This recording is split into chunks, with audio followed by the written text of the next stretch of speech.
What's up, YouTube? Today, or I should say yesterday, Wednesday. I always forget it's after midnight every time I record. Mixed bag. 3-3. Um, was definitely a little bit disappointed. I was thinking, maybe Washington and the Mets were gonna pull through there because I believe it ended at 8, so they got pretty close. Um, and then Chicago and Baltimore. I think it's safe to say that Baltimore is starting to wane a little bit in their bats. They're definitely not as explosive as they were. Philadelphia was a little bit scary at points. I saw the Dodgers on, the corners a couple times with like one out. Cloud, I got to catch some of that game. I was a little bit disgusted because I did make a Mercury bet that I didn't share with you guys. For them to go under 90.5 points, and they had gone under 90.5 the last, I think, 10 or 15 games without that one of their players they have that's a veteran. I can't think of her name. She's in her 40s, but she wasn't playing. And then the one time that they go over is the day that I bet it, so that was a little annoying. Um, but yeah, 3-3. That's not terrible for a day. Definitely could be better, but definitely an improvement from yesterday. But I'll go ahead and get into my picks for Thursday, July 11th. It's a pretty small slate. Looking at Outlier and kind of just looking around at the games, I wasn't super impressed with what was out there to offer, which is something in sports betting that if you're going to make money, you definitely have to be disciplined and be selective about your bets. So some days there'll be more bets than others, um, especially since we're kind of in a dry season right now with baseball being the main highlight. Um, just kind of waiting for college football to start up and NFL. But yeah, go ahead and get into it. I got 5 picks for you guys for Thursday. So to start off with, I actually booked this first bet, Toronto versus San Francisco. It's Hicks, the pitcher for San Francisco, under 16.5 outs. When I booked it, it was at 15.5 outs, and that was literally about 10 minutes ago, and it changed. So there's no EV as far as I know. It wasn't on Outlier as an EV.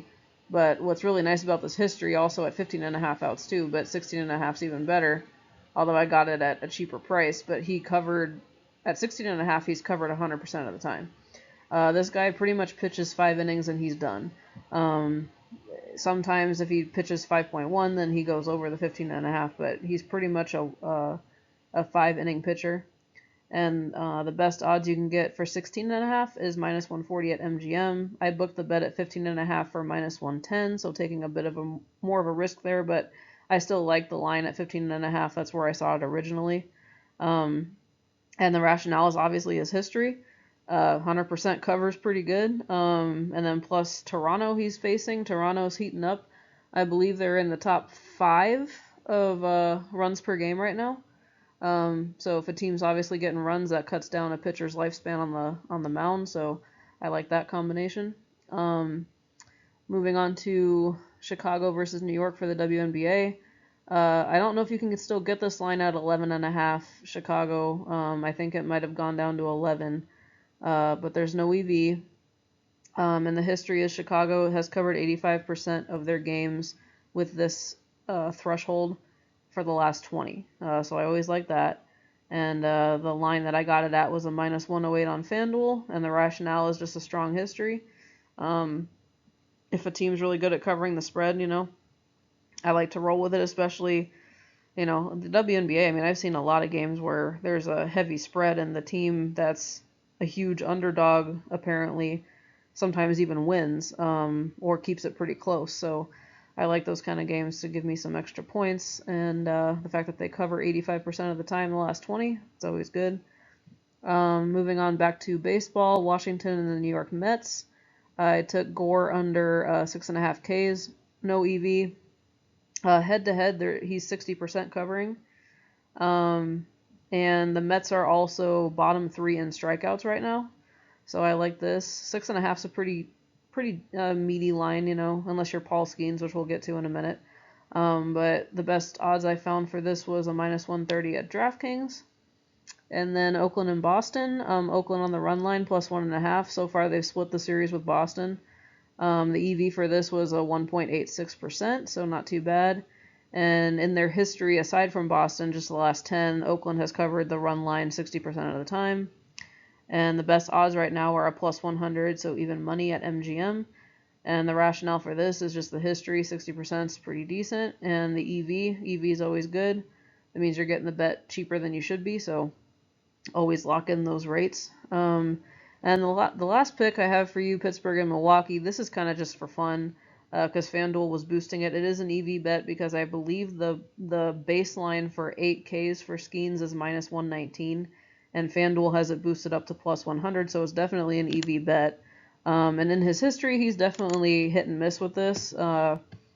Three times he's hit it, 3 times he's not, and 4 times he's pushed on 8. So, it's definitely a bit of a gamble. That's more of a fun bet. But, I mean, Skeens is fantastic. Now, Milwaukee, I will tell you, is not really striking out very much.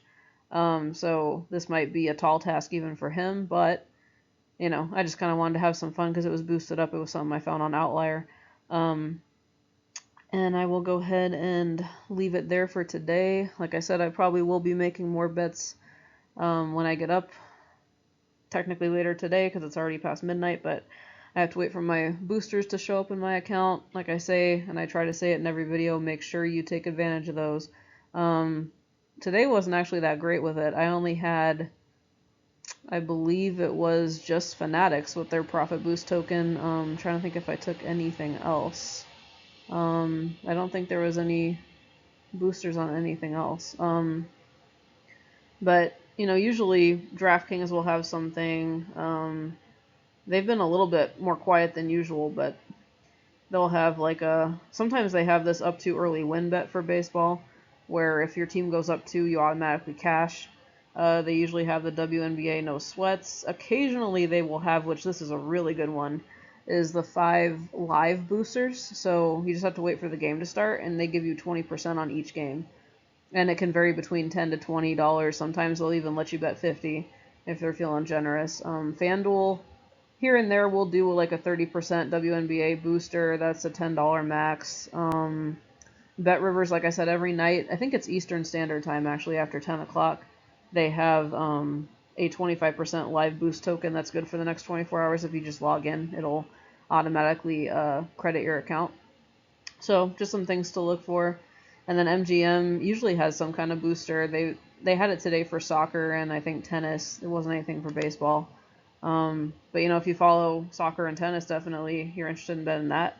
MGM usually has a token for either soccer, tennis, or baseball. So just always something to keep in mind. Just make sure you maximize those tokens because that's free money, that's free value. So that's how you make more money and get the lines for a price that's favorable to you.